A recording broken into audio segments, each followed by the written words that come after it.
घर की कहानी। अगर आपने ये 5 बातें समझ ली तो भाई बहन के रिश्ते कभी खराब नहीं होंगे।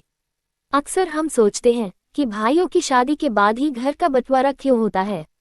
ये कहानी हर व्यक्ति से जुड़ी हुई है। भगवान कृष्ण ने इस कहानी के माध्यम से रिश्तों की गहराई को समझाया है। यदि आप भी अपने भाई बहन से बहुत प्यार करते हैं तो इस कहानी को पूरा अवश्य सुने।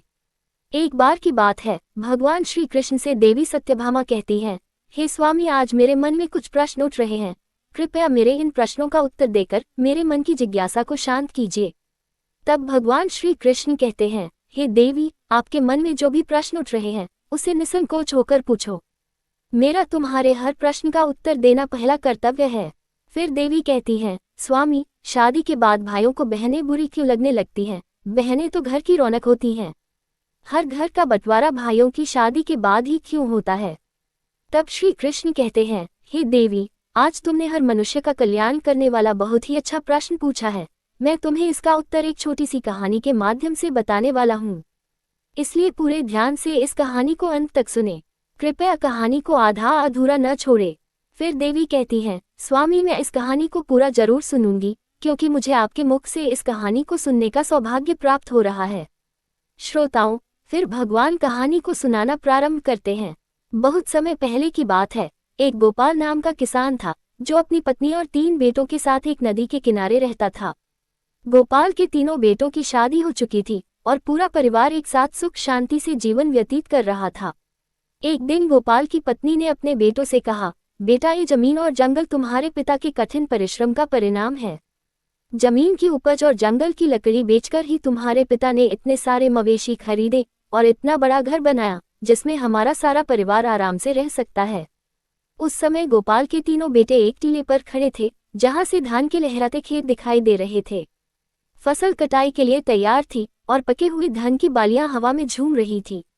गोपाल, सबसे छोटा बेटा जिसका नाम राम था, अपनी माँ से बोला, माँ, आप सही कह रही हो। मुझे पिताजी के साथ सुबह सुबह खेतों में जाना बहुत अच्छा लगता था। आज भी मुझे वह दिन याद है। गोपाल का सबसे छोटा बेटा राम अपने पिता की तरह खेती में रुचि रखता था।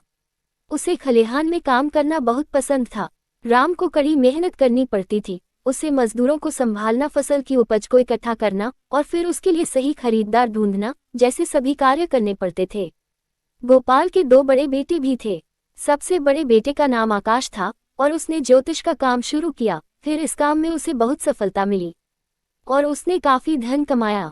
दूसरे बेटे का नाम अनुज था, जिसने व्यापार में सफलता प्राप्त की और वह भी बहुत पैसे कमाने लगा। पूरे परिवार में खुशी का माहौल था और किसी को भी कोई कष्ट नहीं था। फिर एक दिन गोपाल बीमार हो गया और उसने अपनी पत्नी से कहा, मुझे लगता है कि मेरा समय आ गया है। मुझे एक वादा करो कि बच्चों के बीच कभी भी जमीन जायदाद का बंटवारा नहीं होगा। मैं चाहता हूँ कि हमारे तीनों बच्चे मिलजुल कर रहें और घर में कोई भी भेदभाव ना हो, क्योंकि जिस घर की एकता टूट जाती है वह घर बिखर जाता है। फिर उसकी पत्नी ने वादा किया और गोपाल की मृत्यु हो गई। फिर समय बीतता गया और एक दिन गोपाल की पत्नी ने अपने तीनों बच्चों को बुलाया और उसने कहा, बेटों, मैं तुमसे एक वादा लेना चाहती हूँ। तुम्हारे पिता की अंतिम इच्छा थी कि तुम्हारे बीच कभी भी जमीन जायदाद का बंटवारा नहीं होगा। तुम तीनों भाई और तीनों बहुएं हमेशा मिलजुल कर जीवन यापन करोगे, क्योंकि जिस घर की एकता टूट जाती है वह घर कभी उन्नत नहीं हो पाता है। फिर वह माँ की बात को सुनकर के तीनों बेटे कहने लगे, हाँ माँ, आप जैसा चाहती हो। पिताजी की जैसी इच्छा थी, हम उनकी इच्छा के विरुद्ध कभी नहीं जाएंगे और तीनों भाई हमेशा प्रेम से रहेंगे।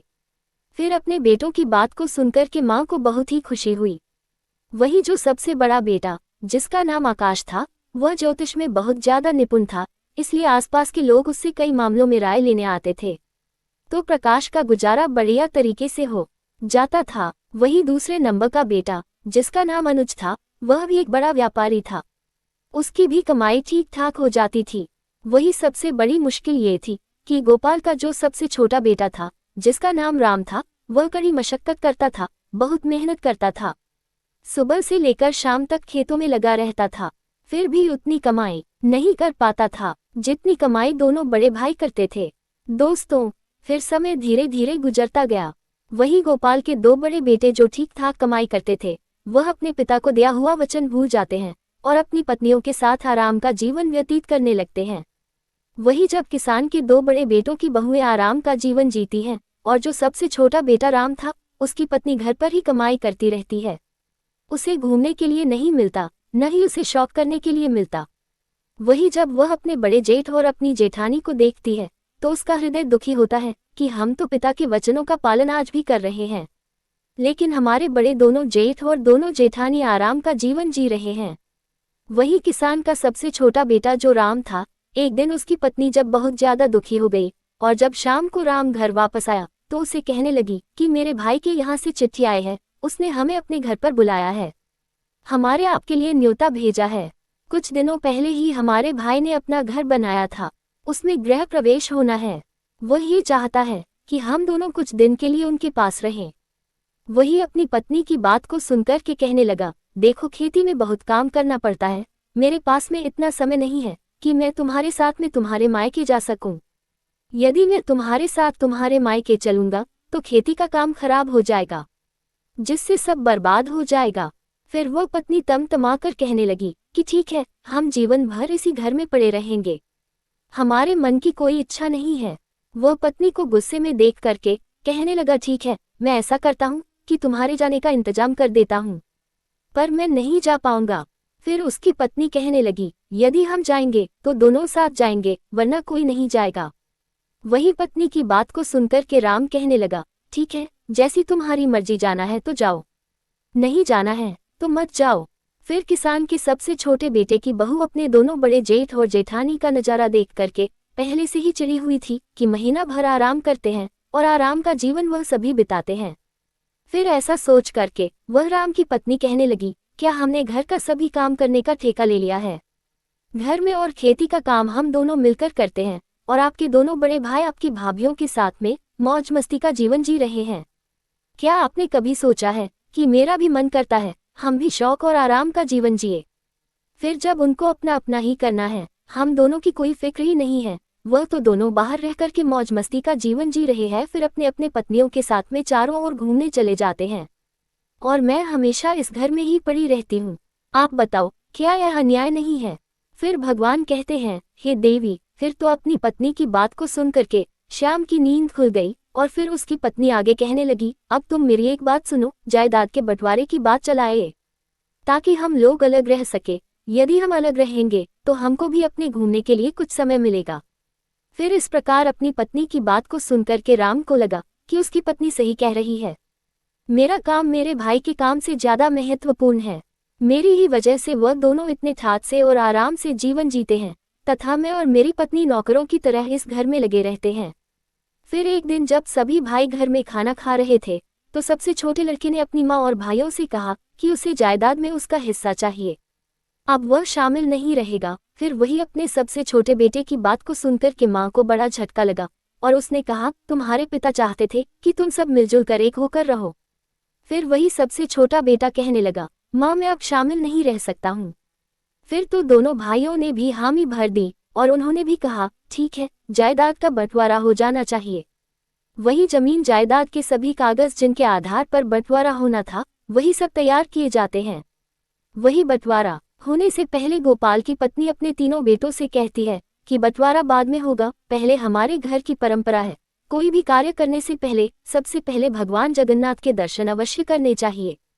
फिर अपनी माँ की बात को सुनकर के सभी बेटे तैयार हो जाते हैं और अपनी माँ की बात अगले दिन सभी बेटे अपनी पत्नियों और माँ के साथ में यात्रा पर निकल पड़ते हैं। फिर मंदिर में दर्शन करने के बाद में जब सभी भाई वापस लौट रहे होते हैं तो उनकी माँ ने कहा, बच्चों में बहुत थक गई हूँ और मुझे बहुत तेज भूख लग रही है, आप सभी भी भूखे होंगे और बहू को भी भूख लग रही होगी। चलो एक काम करते हैं, किसी ठीक से स्थान पर बैठ करके कुछ खाना खा पी लेते हैं। फिर गांव के बाहर ही एक पुराना मंदिर था और पास में ही खाने की दुकान थी। वही जब सभी परिवार खाना खाने की तैयारी करने में लगा तो माँ ने कहा, बेटा हम लोग खाना खाने के लिए तो जा रहे हैं, मगर रुपए की थैली जो थी वह तो मैं कहीं भूल आई हूँ, जिससे अब यहाँ से घर तक जाने के लिए हमें काफ़ी पैसा चाहिए और यहाँ खाना खाने के लिए भी हमें पैसा चाहिए। यदि हमारे पास पैसा नहीं होगा तो न तो हम घर पर पहुँच पाएंगे और न ही हमारा पेट भर पाएगा। अब तो एक ही उपाय है, मैं इन बहू के साथ में इसी मंदिर में रुकती हूँ और तुम तीनों भाई एक काम करो कि किसी गांव में जाकर के कोई काम ढूंढ लो। जिससे कुछ रुपए की जुगाड़ हो जाए। तीनों अलग अलग अपना काम करो, तुम जो भी कुछ काम कर लाओगे उन्हीं पैसों से हम कुछ खा पाएंगे और यहाँ से घर पहुँच पाएंगे। फिर तीनों बेटों ने अपनी माँ की राय मान ली और तीनों भाई अलग अलग दिशाओं में पैसा कमाने के लिए निकल पड़े। फिर चलते चलते किसान का छोटा बेटा राम जब कुछ दूर बढ़ा तो वह एक स्थान पर पहुंचा जहां कुछ लोग गंभीर चर्चा कर रहे थे। फिर राम ने उनसे पूछा, आप लोग इतने उदास क्यों हैं? क्या बात है? क्या मैं आपकी मदद कर सकता हूँ? वहां खड़े लोग बोले, इस जमीन के इस हिस्से में हमेशा पानी जमा रहता है और हम यहाँ कुछ भी उगा नहीं पाते हैं। फिर भी हमें राजा को इसका लगान देना पड़ता है। अब हमें समझ में नहीं आ रहा कि क्या करें। तब राम ने कहा, अगर मैं आपको धान उगाने का तरीका बताऊं तो मुझे क्या इनाम मिलेगा? तब लोग बोले, अगर तुम हमें इस जमीन पर धान उगाने का तरीका बताओगे तो हम तुम्हें 200 चांदी की मुद्राएं देंगे। राम जो बहुत ही कुशल किसान था, उसने लोगों को बताया, गोबर और मिट्टी को मिलाकर घोल बनाओ और उन्हें गीला और नर्म रखो, फिर हर गोले में बीज डाल दो और उन्हें सूखने दो। तब गांव वालों ने ध्यान से उसकी बात सुनी और उन्होंने पूछा, इन गोलों का क्या करें? तब राम ने कहा, इन गोलों को इस जमीन में डाल दो, ये गोले जमीन में धांस जाएंगे और बीज भी अंकुरित हो जाएगा। फिर गांव वालों ने राम के बताए हुए तरीके का पालन किया और उस बंजर जमीन में बीज अंकुरित हो गए। तब गांव वालों ने राम को धन्यवाद दिया और खुशी खुशी उसे 200 मुद्राएं भेंट की। फिर राम उन मुद्राओं के साथ अपनी माँ के पास इस मंदिर में लौट आया। दोस्तों, दूसरा बेटा अनुज घूमते घूमते एक दिन एक ऐसे स्थान पर पहुंचा जहां उसने देखा कि एक व्यक्ति पेड़ के नीचे बैठा हुआ बहुत उदास नजर आ रहा था। फिर अनुज ने उससे पूछा, आप इतने चिंतित क्यों हैं? क्या मैं आपकी किसी तरह से मदद कर सकता हूँ? फिर वह व्यक्ति बोला, हम 4 भाई हैं। हमारे पिता के निधन से पहले उन्होंने अपनी सारी संपत्ति हम चारों में बांट दी थी, लेकिन एक काली बिल्ली थी जिसे बांटना बहुत मुश्किल था। हम सब ने तय किया कि बिल्ली हम सबके साथ रहेगी। फिर एक दिन उस बिल्ली की एक टांग टूट गई जो मेरे हिस्से में आई थी। मैंने उसकी जख्मी तन पर तेल लगाकर पट्टी बांध दी। बिल्ली को आंच अच्छी लगती थी, इसलिए वह चूल्हे के पास सोने चली गई। जैसे ही वह सोई, चूल्हे से निकली एक चिंगारी उसके तेल लगे कपड़े पर गिर गई और आग लग गई। जब बिल्ली वहां से भागी तो आसपास के घरों में भी आग लग गई और सब कुछ जलकर राख हो गया। पड़ोसियों ने इसका सारा दोष मुझ पर मर दिया, क्योंकि आज की शुरुआत उस तन से हुई थी जो मेरे हिस्से में आई थी। मामला पंचायत तक पहुंचा और पंचों ने कहा कि जिस टाइम से आग लगी वह मेरे हिस्से की थी, इसलिए पूरा नुकसान मुझे ही भरना होगा। लेकिन मेरे पास इतने पैसे नहीं हैं, अब मैं क्या करूं? इसी वजह से मैं चिंतित हूं। उस व्यक्ति की बात सुनकर अनुज ने कहा, चिंता मत करो, अगर मैं तुम्हारी समस्या का समाधान कर दूं तो तुम मुझे क्या दोगे? फिर व्यक्ति ने जवाब दिया, अगर तुम मेरी समस्या का समाधान कर दोगे तो मैं तुम्हें 400 सोने के सिक्के दूंगा। शर्त मानने के बाद अनुज ने कहा, ठीक है, तुम अपने पड़ोसियों और गांव के बुजुर्गों को बुलाओ, मैं शीघ्र ही आऊंगा। व्यक्ति ने गांव के सभी लोगों को बुला लिया। जब सब लोग इकट्ठा हो गए और हर किसी की बात सुनी गई, तब अनुज ने कहा, ये सच है कि सारा नुकसान बिल्ली ने किया है, और यह भी सही है कि उस जख्मी टांग पर तेल की पट्टी बंधी थी। ये भी सही है कि बिल्ली के भागने से घरों में आग लगी। लेकिन एक बात आपने नहीं सोची कि जख्मी टांग के साथ बिल्ली भाग ही नहीं सकती थी। टूटी हुई टांग किसी काम की नहीं थी। बिल्ली केवल अपनी 3 सही टांगों से भागी, जिससे चारों ओर आग लगी। अब आप ही बताएं, क्या दोष टूटे हुए टांग का है या सही टांगों का? फिर अनुज की इस बात से गांव वाले अचंभित हो गए और सभी ने सिर हिलाकर सहमति जताई। अंत में फैसला हुआ कि सही 3 टांगों के मालिक को हर जाना देना होगा। जख्मी टांग का मालिक बहुत खुश हुआ और वादे के अनुसार अनुज को 400 सोने की मुद्राएं भेंट की। फिर दूसरा बेटा भी 400 सोने के सिक्के लेकर अपनी मां के पास मंदिर में लौट आया। अब सबसे बड़ा बेटा, जिसका नाम आकाश था, वह भी कमाई के लिए निकला। फिर चलते चलते वह एक बड़े घर में पहुंच गया जहां से रोने की आवाज आ रही थी, जिससे उसे घर के बाहर एक पहरेदार भी खड़ा था। फिर आकाश सोचने लगा कि इतनी बड़ी हवेली में रहने वाला कोई क्यों रो रहा है। तब आकाश ने पहरेदार से पूछा, महोदय, इस घर से रोने की आवाज क्यों आ रही है? तब पहरेदार ने कहा, आप अंदर जाकर खुद पूछ सकते हैं। फिर मोहन घर के अंदर गया और पूछा, आप क्यों रो रहे हैं? क्या मैं आपकी कोई मदद कर सकता हूँ? रोने वाला व्यक्ति, जो एक मंत्री था, वह बोला, हमारे राजा ने मुझे हाथी का वजन पता करने को कहा है। अगर मैं ऐसा नहीं कर सका तो राजा मेरा सर कटवा देगा। फिर मंत्री के रोने की बात सुनकर आकाश ने कहा, चिंता मत करो, अगर मैं तुम्हारी मदद कर दूं तो मुझे क्या इनाम मिलेगा? फिर मंत्री ने कहा, अगर तुम मुझे हाथी का वजन बता दोगे तो मैं तुम्हें 1000 सोने की मुद्राएं दूंगा। अब आकाश ने शर्त मान ली और मंत्री से कहा कि उस हाथी के पास ले चल। जब वे हाथी के पास पहुंचे तो प्रकाश ने कहा, हाथी को एक नदी के पास ले चलो जहां कई नाव हो। तब मंत्री ने ऐसा ही किया और आकाश ने नाव वाले से कहा कि हाथी को नाव में खड़ा करें।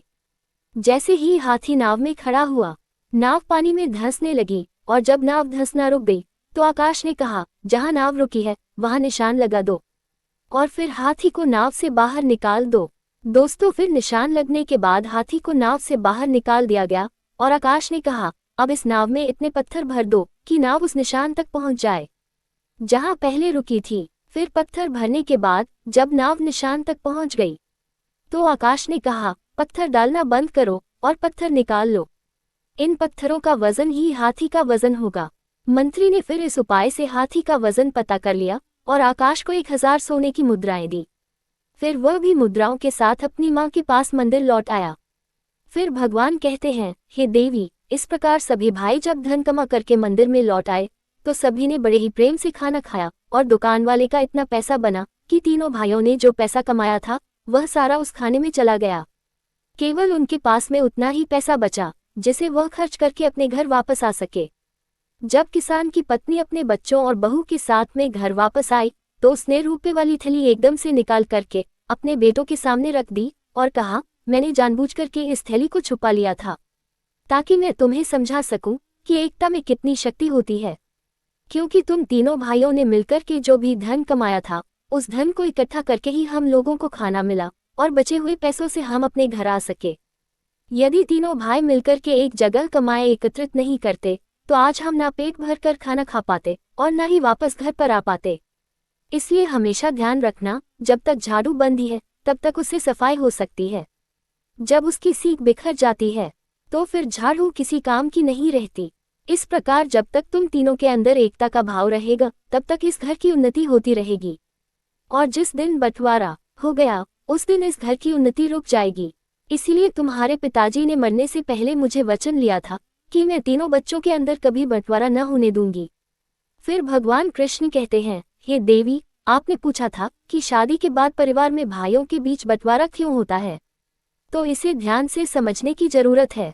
अक्सर लोग कहते हैं कि बंटवारा बहू के कारण होता है, लेकिन ऐसा जरूरी नहीं है। बंटवारे की नौबत तब आती है क्योंकि जब दो भाई ज्यादा कमाते हैं और एक भाई कम कमाता है तो ज्यादा कमाने वाले भाई अपनी पत्नियों के साथ आराम की जिंदगी जीने लगते हैं और कम कमाने वाले भाई की अहमियत नजरों में कम हो जाती है। कम कमाने वाले भाई की पत्नी यह सब देखती है कि दिन रात मेहनत करने के बावजूद भी उनका जीवन कठिन है, जबकि घर की जिम्मेदारी निभाते हुए भी उनके जेठ अपनी पत्नियों के साथ शानदार जीवन जी रहे हैं।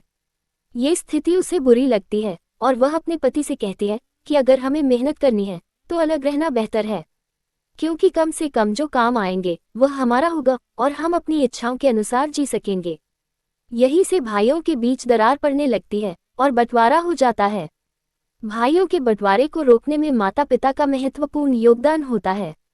यदि माता पिता अपने बच्चों में संस्कार डालें कि चाहे कोई कमाए ज्यादा या कम हो, सभी भाई अपनी अपनी कमाई एक जगह एकत्र करें और एक साथ बैठकर निर्णय ले कि क्या करना है और सभी बहू को समान अधिकार दे तो बंटवारा नहीं होगा। यदि ऐसा होगा तो इस बुद्धिमान माँ के बच्चों की तरह घर में कभी बंटवारा नहीं होगा। फिर भगवान कृष्ण कहते हैं, हे देवी, शादी के बाद अक्सर भाइयों को बहनें बुरी क्यों लगने लगती है, तो इसे ध्यान से समझ लो। भाई बहन का रिश्ता दुनिया का सबसे अनोखा और प्यारा रिश्ता है। इस रिश्ते में तकरार है, लड़ाई झगड़ा है तो भरपूर प्यार भी है। जहाँ बहन हमेशा भाई का साथ देती है तो वही भाई भी हमेशा बहन की रक्षा करता है। दोनों को एक दूसरे की बहुत परवाह होती है। शादी से पहले तक तो भाई बहन के बीच में सब कुछ बहुत अच्छा रहता है, लेकिन शादी के बाद इस रिश्ते में दरार आ जाती है। कई बार यह मनमुटाव इतना बढ़ जाता है कि भाई या बहन जीवन भर एक दूसरे की शक्ल देखना भी पसंद नहीं करते हैं। तो इसलिए समझ लो, इन 5 काम से भाई बहन के रिश्ते हमेशा के लिए खराब हो जाते हैं। चलिए जानते हैं कुछ ऐसी बातें जो शादी के बाद भाई बहन के रिश्ते को प्रभावित कर सकती हैं। 1. भाभी की नाराजगी। भाई की शादी के बाद आपको सिर्फ अपनी माँ और भाई का नहीं बल्कि अपनी भाभी का भी पूरा सम्मान और प्यार करना चाहिए। अगर आप भाभी से कुछ गलत कहेंगे तो वह नाराज हो सकती है और यह नाराजगी भाई तक पहुंच जाएगी, जिसे भाई शायद खुलकर कुछ न कहे, लेकिन वह आपसे दूरी जरूर बना सकते हैं। 2. रिश्तों में औपचारिकता। बचपन से लेकर शादी तक भाई बहन का रिश्ता अनौपचारिक रहता है। वह लड़ते भी हैं, एक दूसरे का मजाक उड़ाते हैं और साथ ही रुठते भी हैं। लेकिन शादी के बाद कुछ भाई बहन इस रिश्ते को केवल औपचारिक रूप से निभाते हैं, जिससे रिश्ता कमजोर हो जाता है।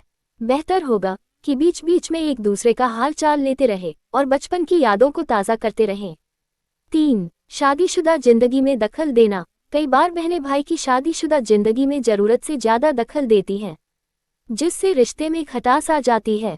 चाहे भाई बहन शादीशुदा हो या नहीं, बहन को भाई की निजी जिंदगी में दखल नहीं देना चाहिए।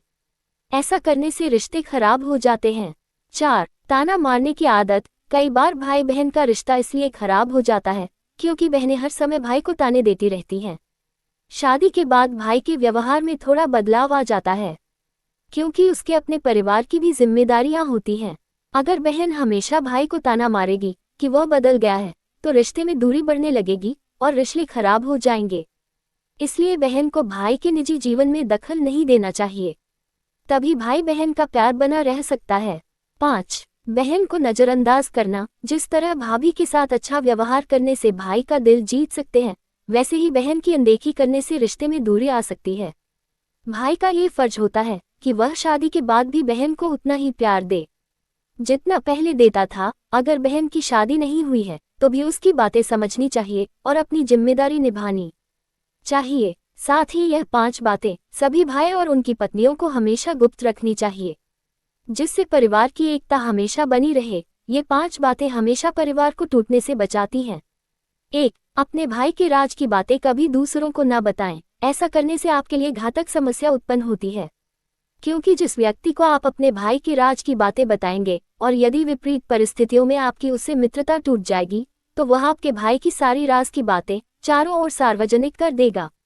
वही लोगों के बीच में आप केवल हंसी के पात्र बन जाएंगे और फिर बाद में इस दुख से आप बहुत दुखी होंगे। इसलिए कभी भी अपने घर या परिवार या खुद की बातें किसी के सामने न बताएं, चाहे वह कितना भी प्रिय मित्र क्यों ना हो। 2. यदि आप या आपका भाई किसी के द्वारा ठगे गए हो या किसी ने धोखा दिया हो, तो ये बात सभी भाइयों को अपने तक ही रखनी चाहिए। ठगी का जिक्र करने का मतलब है कि आप अपना मजाक खुद ही उड़ाते हैं।